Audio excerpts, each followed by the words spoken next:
yang nyata-nyata kalau menurut saya dengan 18 seorang anak SMA yang biasanya memakai jilbab maka dipaksa pada hari Paskibra di IKN nanti ini 17 Agustus untuk tidak atau dicopot jilbabnya. Bahwa kalau dikaji pada pasal 156A atau 156 ini nyata sudah ada pelecehan terhadap agama. Jilbab itu syar'i, perintah Allah. Maka KUHP-nya ancaman 5 tahun ke atas itu menunggu si ketua BPIP. Hukum Adian Yudian Wahyudi dan hukum Joko Widodo sebagai penista agama, penoda agama, perusak agama Islam. Umat Islam tidak boleh membiarkan keadaan ini dengan begitu saja. Harus melawan secara hukum, melawan secara sosial, melawan secara upaya membersamai gerakan perubahan ke arah yang lebih baik di negeri ini. Tapi nyatanya dia tidak mengemban amanah, malah melakukan sebuah atraksi politik yang mirip-mirip PKI. Kenapa saya bilang mirip PKI? Kenapa Pancasila itu dia pres? Dia bilang Pancasila harga mati, namun Pancasilanya dia pres. Ini kita harus buat diskusi kapan-kapan siapa Yudian Wahyudi ini.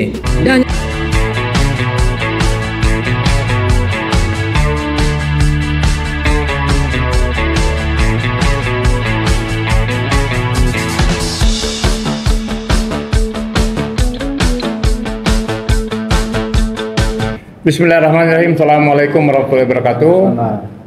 Alhamdulillahirrabbilalamin. Wassalatu wassalamu ala rasulillah wa immatul mayamin. Asyhadu an la ilaha illallah Muhammad Rasulullah. Allahumma salli ala Muhammad wa ali Muhammad.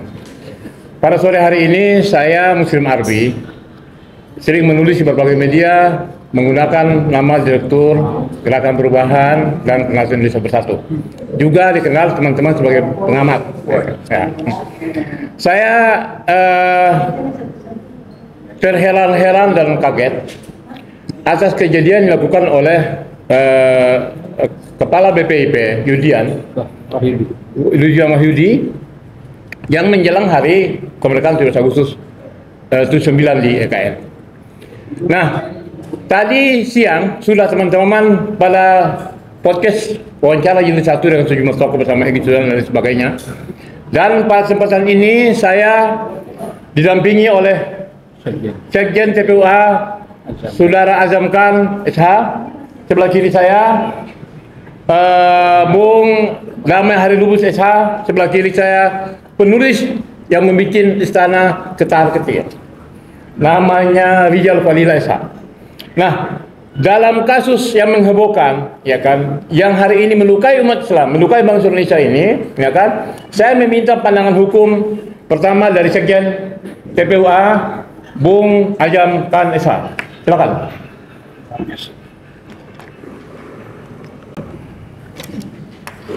Terima kasih kepada Bang Muslim. Bismillahirrahmanirrahim. Assalamualaikum warahmatullahi wabarakatuh. Jadi jelas sekali dalam konteks ini bahwa Islam mulai dipaksa, dikeroposkan oleh beberapa orang yang di bawah naungan Joko Widodo, presiden kita ini.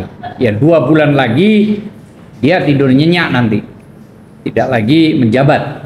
Tentu proses-proses yang akan berjalan ya ditunggu saja nanti.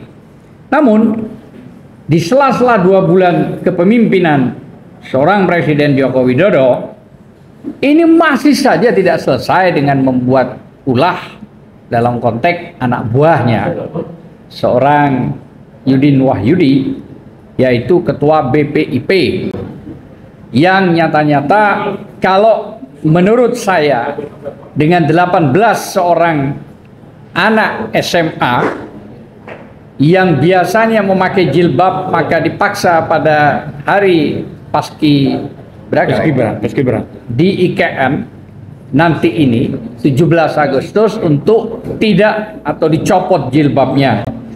Jadi gini, jilbab ini adalah syar'i, kewajiban Allah. Jadi nyata di surat Al-Ahzab 33 ayat 59 itu Allah memerintahkan dengan keras kepada Nabi. Ingat, Allah memerintahkan dengan keras kepada Nabi. Nabi, tolong istri-istrimu dan anak-anakmu itu harus pakai jilbab atau penutup. Ingat, itu perintah Allah terhadap Nabi. Yudian ini siapa? Siapa dia ini? Ini Nabi saja yang diutus oleh Allah diperintahkan dengan tegas dan keras, gitu ya. Bahkan selain daripada itu, di Undang-Undang Dasar 1945 itu diatur juga, intinya di ayat 2 itu tentang persoalan beribadah itu diberikan kebebasan. Jadi diberikan kebebasan untuk memilih Undang-Undang Dasar pasal 29 ayat 2. Terus terakhir saya sampaikan ancaman Allah. Ancaman Allah di surat Tamrin. Nah, ini penting ini. Di surat At-Tamrin 66 At-Tahrim ya, 66 ayat 9 bahwa Allah memerintahkan kepada Nabi, perangilah orang-orang kafir yang munafik karena mereka itu berada di neraka jahanam. Dalam konteks tadi itu benar memang. Nah, selain daripada itu, pandangan saya itu dari sisi Al-Qur'annya, mungkin ada tambahan yang lain. Dari sisi yang lain, bahwa kalau dikaji pada pasal 156A atau 156 ini nyata sudah ada pelecehan terhadap agama. Jilbab itu syar'i, perintah Allah. Maka KUHP-nya ancaman 5 tahun ke atas itu menunggu si ketua BPIP. Saya kira itu yang bisa saya sampaikan, singkat dan padat, jelas. Silakan selanjutnya. Ya, baik. Koordinator Bung Ajam Khan. Ya. Lawyer. Saya beralih kepada Bung Rijal Fadila. Ini tadi siang kami sudah bicara diskusi formal tentang masalah PBB. Silakan pandangan hukum dan pandangan sosial atau pandangan politiknya. Ya, terima kasih Bang Muslim Arbi.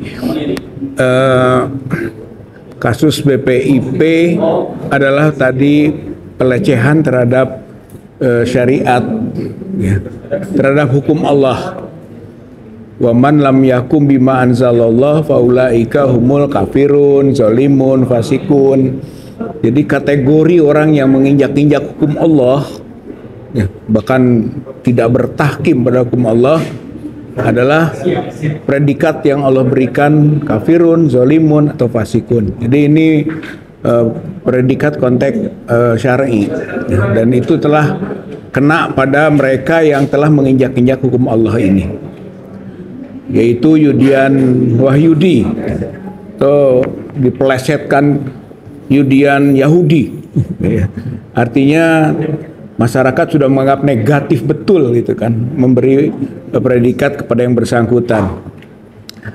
Dalam kaitan dengan masalah hukum, jelas ini masuk kategori delik penistaan agama 156A, gitu kan. 5 tahun tadi ancamannya, berarti Yudian Wahyudi ini kena dan akan memenuhi rumusan delik pasal 156A itu.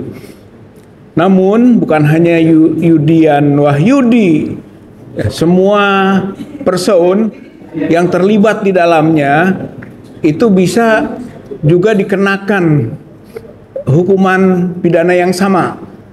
Ada yang namanya pleger, gitu kan, pelaku. Ada dun pleger, itu yang menyuruh melakukan. Ada mede pleger, itu yang membantu menyertai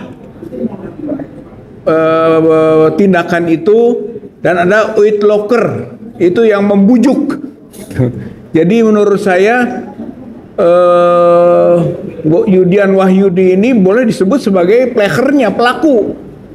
Nah, sedangkan pihak-pihak yang lain termasuk Presiden Jokowi itu bisa dun pleger, bisa mede pleger, bisa uitloker itu yang penyidik harus kejar sampai ke tingkat itu gitu. Karena BPIP itu berada di bawah Presiden dan bertanggung jawab kepada Presiden.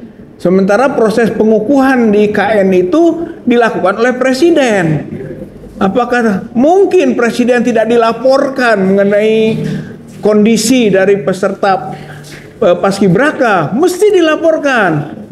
Jadi ada dua kemungkinan Presiden ini, satu tahu gitu kan dan tidak melakukan tindakan pencegahan, dan yang kedua memang membiarkan, disebut dengan crime by omission, kejahatan pembiaran gitu ya. Jadi Presiden terlibat, Jokowi terlibat. Oleh karena itu masuk dalam kategori penista agama. Oleh karena itu jangan hanya kita melihat satu person saja, Yudian Wahyudi, tapi juga Jokowi atau pihak-pihak lain yang nanti dikembangkan, siapa saja yang terlibat mengetahui, membiarkan atas peristiwa penistaan agama berkaitan dengan pelarangan, pemaksaan dari membuka jilbab bagi seorang muslimah. Saya kira ini catatan pentingnya. Oleh karena itu, maka di samping pembubaran BPIP merupakan kondisio sine qua non, gitu ya, sesuatu yang sifatnya mutlak, absolut. Ini sudah tidak ada gunanya lagi BPIP ini, sudah menghamburkan uang-uang negara, dan sudah perilaku personnya itu tidak menunjukkan pembela Pancasila, malah justru sebaliknya, mereka adalah perusak ideologi Pancasila. Sehingga BPIP itu Badan Pembinasaan Ideologi Pancasila. Itu jadi justru membinasakan ideologi Pancasila. Ini namanya smuggling atau proses penyelundupan melalui badan, seolah-olah membela Pancasila, padahal sebetulnya dia merusak dan membinasakan Pancasila. Untuk itu maka BPIP tidak berguna, harus dibubarkan. Seperti dulu zaman Aidit, tahun 64 dia membuat buku namanya Membela Pancasila. 64, 65 dia kudeta, dia mau merusak Pancasila. Jadi Pancasila itu hanya covering dari gerakan-gerakan yang ingin menghancurkannya. Nah, BPIP ini kurang lebih sama lah gitu ya. Dia lembaga mengatasnamakan Pancasila, ideologi Pancasila, tapi merusak Pancasila. Salah satu bukti perusakannya yang paling mutakhir adalah kasus HUT 79 IKN yang dikukuhkan kemarin itu. Jadi kalau menurut kita ini merupakan perbuatan yang bukan hanya tercela, tapi merupakan perbuatan pidana gitu. Dan hukum yang ada, undang-undang atau KUHP ini untuk kebaikan masyarakat. Jadi kalau kita ini tegakkan hukum 156A supaya masyarakat jadi baik, supaya jadi damai, tertib. Law as a tool of social engineering. Hukum itu untuk melakukan perkayasaan masyarakat. Kalau sekarang tidak ditegakkan, tidak dihukum Yudian Yahudi atau Wahyudi, dan tidak dihukum juga Jokowi sebagai atasannya yang ikut bertanggung jawab, saya kira hukum telah juga dipermainkan. Saya kira kita sebagai bagian dari aparat penegak hukum, saya kira advokat itu adalah penegak hukum. Jadi penegak hukum di samping polisi, jaksa, hakim, juga advokat. Oleh karena itu dalam konteks ini kita ikut membantu menegakkan hukum supaya hukum dapat mencapai tujuan yang diinginkannya, damai, tertib, sekaligus juga hukum punya kepastian dan memiliki dampak luas bagi kebaikan masyarakat bangsa Indonesia. Hukum Yudian Wahyudi dan hukum Joko Widodo sebagai penista agama penista agama, penoda agama, perusak agama Islam. Umat Islam tidak boleh membiarkan keadaan ini. Dengan begitu saja harus melawan secara hukum, melawan secara sosial, melawan secara upaya membersamai gerakan perubahan ke arah yang lebih baik di negeri ini. Bangsa dan negara membutuhkan perubahan, tidak bisa status quo dengan pola rezim yang ada saat ini. Mudah-mudahan Allah Subhanahu wa taala menolong, dan ini menjadi momentum. Idza jaa ajaluhum la yastakhiruna sa'atan wa la yastaqdimun. Kalau sudah saatnya tiba, perubahan bisa terjadi. Allahu Akbar. Assalamualaikum warahmatullahi wabarakatuh. Waalaikumsalam. Jadi jelas itu ya, pengantar yang disampaikan oleh Bung Rijal Fadila itu adalah ahli hukum, ya kan, dan Jokowi bertanggung jawab. Dan ini adalah pidana.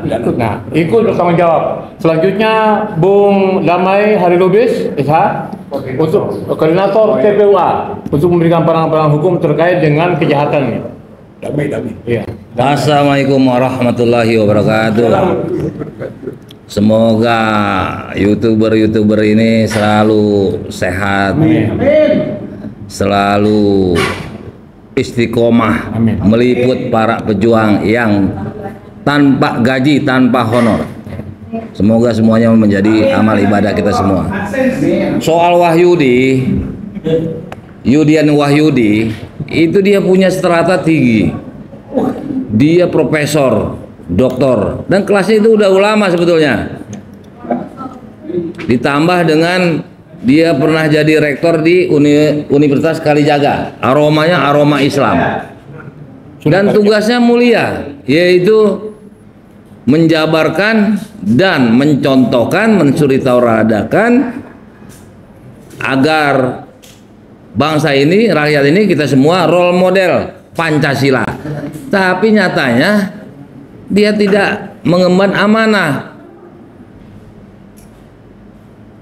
malah melakukan sebuah atraksi politik yang mirip-mirip PKI.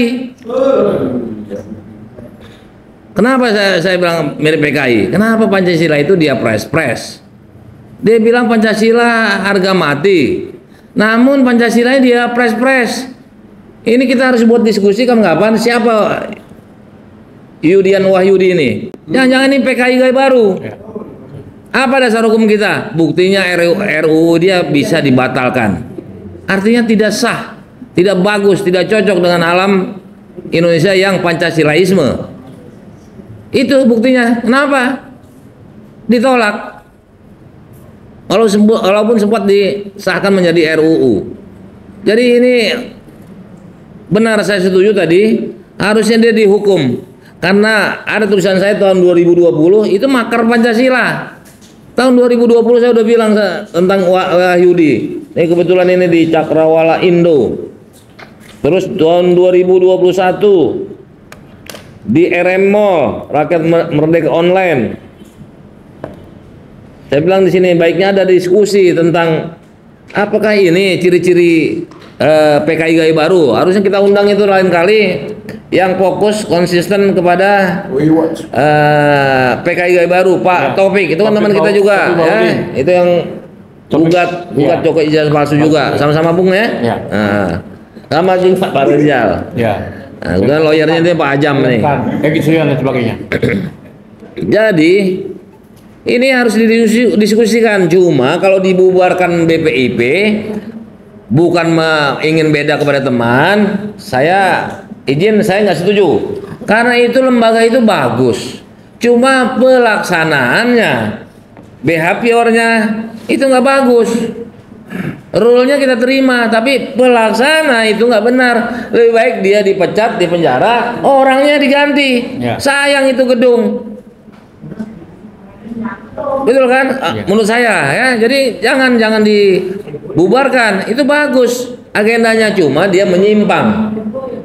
Dia menyimpang dengan sengaja. Dolus. Kalau dibilang tadi with looker. The dader dia. atau Dader atau Flagger. Don Flagger ini siapa nih? Jokowi. Itu menurut hukum ketatanegaraan itu benar. Jokowi harus bertanggung jawab karena dia bertanggung pada Jokowi. Dia digaji oleh pemerintah. Jadi Jokowi memang terlibat. Dia diam, terlibat nggak? Dia kan diam.